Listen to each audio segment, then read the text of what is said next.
living life, everyday, late at night, not okay. All I want, and I pray, all I need are some better.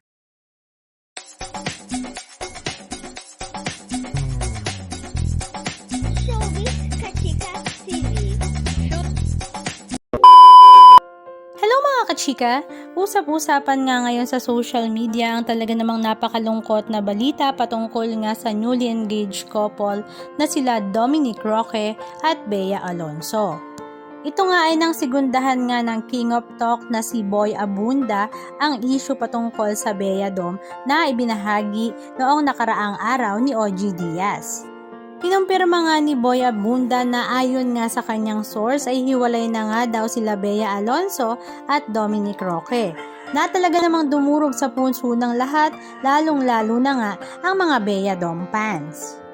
At ayon nga kay Boy Abunda ay ipinasauli na nga daw ni Bea Alonzo ang kanyang diamond engagement ring pabalik nga kay Dominic Roque.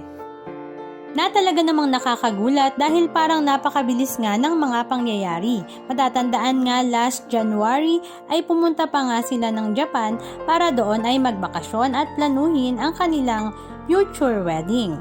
Nagkaroon na nga daw ng ocular visit ang dalawa para nga sa kanilang nalalapit na kasalan, pero ngayon nga ay parang ipinakancel na nga daw ang lahat ng plano na ito.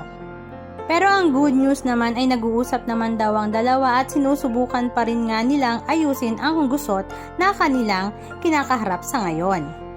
Pero ang nakakagulat nga ay ang ibinahagi ng kapatid ni Dominic Roque sa kanyang social media account na isang wolf in a sheep's clothing na iniisip nga ng mga netizens ay parinig nga daw para kay Bea Alonzo.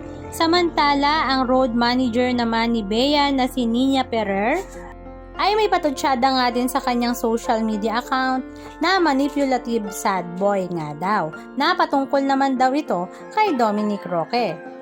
Napakarami na nga ang sumasawsaw sa issue na ito, kaya naman mas lalo ngang lumalalim ang gusot at komplikasyon na sana ay maayos pa ng Bea Dom. At the same time, ang kasalang inaasahan nga ng lahat ay sana ay hindi naman mauwi ng tuluyan sa hiwalayan. Halika at balikan nga muna natin ang ilan sa mga video clips ng kanilang engagement last 6 months ago, July 2023.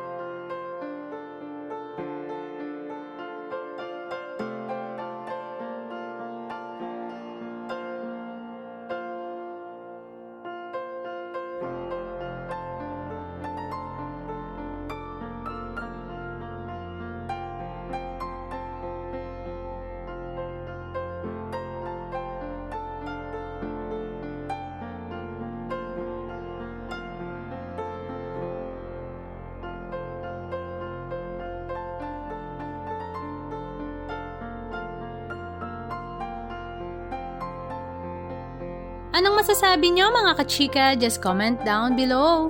And please don't forget to subscribe. Thank you!